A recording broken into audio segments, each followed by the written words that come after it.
What is up, guys? Welcome back. Johannes here. We're going to start a new video today, a new series. It is going to be a Blue Jays franchise. I don't know if you guys know this, but I'm pretty big into baseball. I'm a Yankees fan. So I thought, why not take MLB The Show 21? It's now on Xbox. I have it on Xbox. I thought, why not make a franchise out of it? I know I started the Cowboys franchise, and I only have one video out on YouTube right now. Although I recorded a couple videos, I only have one out on YouTube right now. Madden's kind of dying out, I'm going to be honest. So I thought, why not take MLB The Show? It's in the smack dab in the middle of the MLB season. And I was thinking, I didn't know which team to really do. I could have done the Yankees. I could have done some of these good teams. But I thought, why not do the Toronto Blue Jays? One of my favorite players in the league is Vladimir Guerrero Jr. He's so exciting. As I record this, he's actually leading the league in home runs with 16.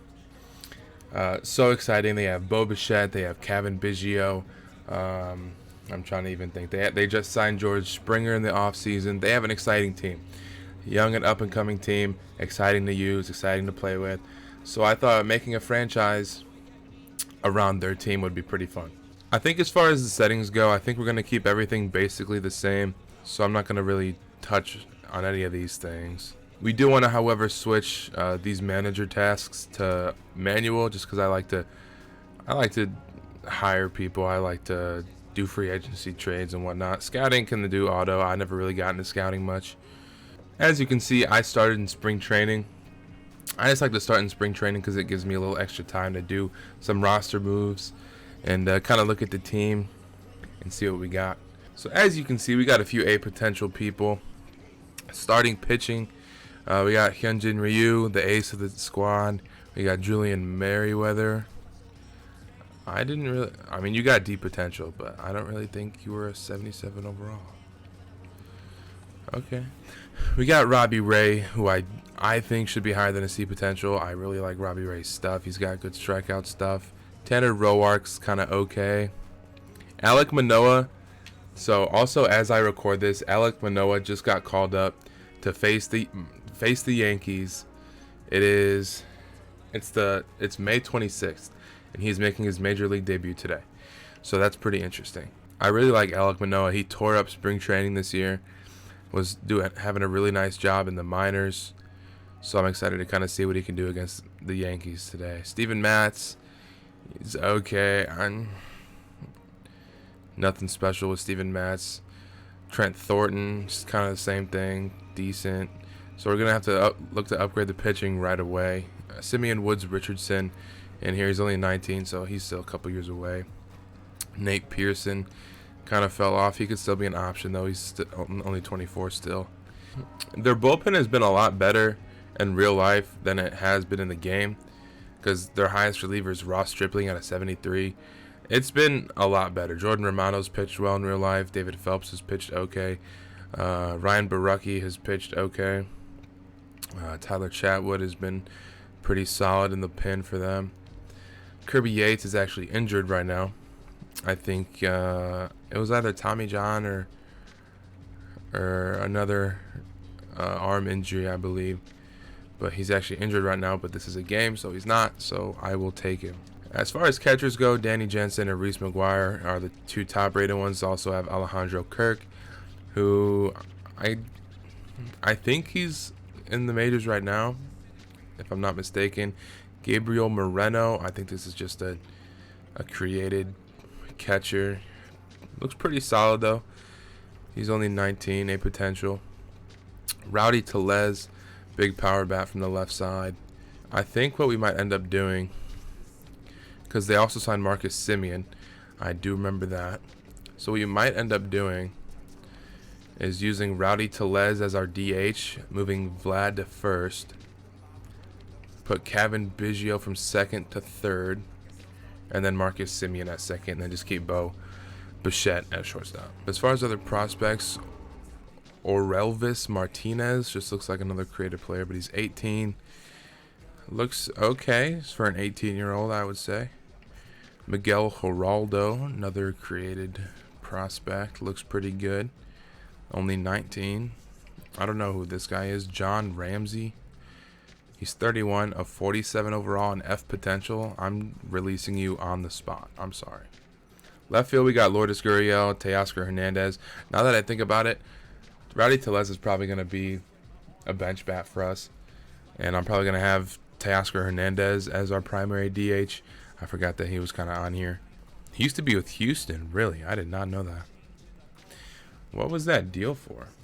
Oh, that's right. So Teoscar Hernandez was on the Astros, but in 2017 he was traded for Francisco Liriano. I don't know if any of you know or remember who that is, but I do remember that now. I didn't know that was for Teoscar Hernandez. That's kind of weird, because at the time he wasn't really a big prospect or anything, but that's interesting. Center field, like I said, they signed George Springer, so we got Springer in center, and then right field we got Randall Grichuk, who's not the greatest, but has decent power, decent stats. All right, so what I'm gonna do now is something that I normally like to do when I start my franchises. I'll usually analyze the roster, kind of see like older players or players who don't have really good potential. Like as you can see right now, Bill Kidd is 30 years old, 46 overall, and only has F potential. So I'm probably going to release him, try to look into free agency, see if there's younger players that I can replace him with, try to just get better depth, get younger. So that's what I'm going to do right now, and I will come back when I am finished with that, see if I find any gems in free agency, and I'll be back. All right, so I have, for the most part, gotten younger players, better development traits, more C's and B's rather than D's and F's. The one last player that I was thinking about adding is Roberto Osuna. Now, if you don't know, Roberto Osuna is not in the league, obviously, right now. He's a free agent.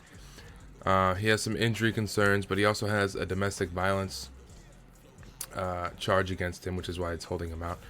Getting signed, teams are kind of cautious. Another added little thing, he used to be on the Blue Jays. He was on the Blue Jays until, I think, 2018, until he got traded to the Astros. Had 2 years with the Astros, and then obviously didn't get re-signed and is now a free agent. I could add him as a little storyline, going back to Toronto, cleaning up his act. I think that would be pretty cool. So I think we're going to do that. We could do maybe a three-year deal until it's 29. I don't know. I'm going to work out the specifics right now, and we'll come back when we have a deal. All right, we did sign him to a deal. It was only a 2-year deal. I figured 2 years, kind of see what he has, see if he can prove to get a longer deal. It was only like 8.3 million, I think, a year, which is still a pretty hefty amount, but for someone that has a potential still in the game, someone that is already an 85 overall, only 26 years old, I think it was a pretty good deal to see what he has. All right, another player I signed from free agency who actually is on the Astros right now, who actually did get signed, but in the game he did not. Jake Odorizzi, I think he could offer kind of a better starting pitching presence than maybe Tanner Roark, and we're going to start Alec Manoa out in the minors to start the year, but Steven Matz, Trent Thornton, they're really not options that I want right now, and I think Jake Odorizzi offers more than they do. Another reliever that we got was Shane Green, who was a free agent. I think he just recently got signed by the Braves again. He was on the Braves last year, and I think he just recently re-signed with them. And we have a full 40-man roster, so let's see who we need to kick out. I think as far as free agency goes and looking at the roster, I think we're pretty much done for spring training. There is one thing I want to do, however.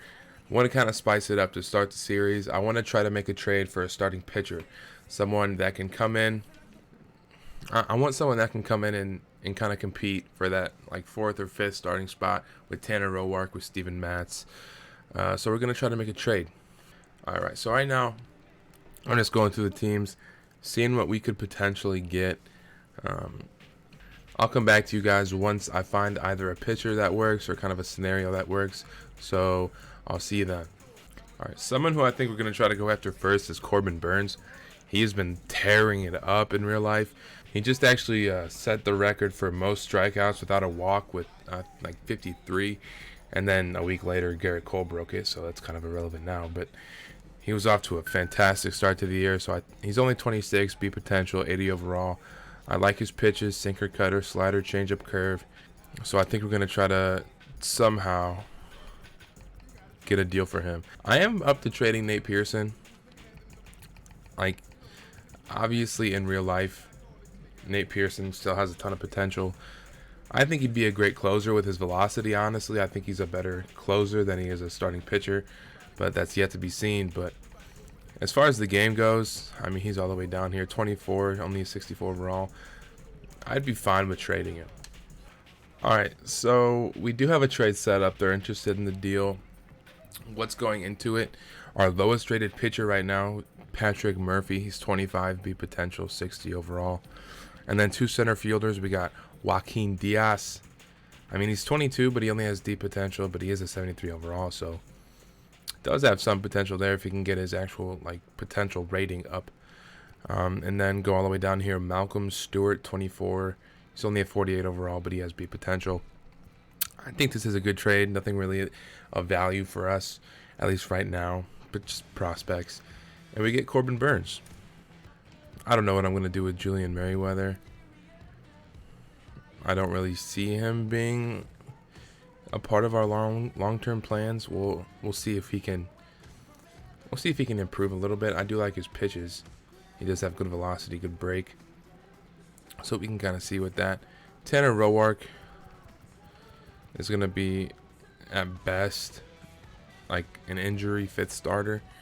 Otherwise, he'll just be in the bullpen. But Steven Matz will be in the bullpen just because he's a lefty. Trent Thornton might be in the bullpen as well.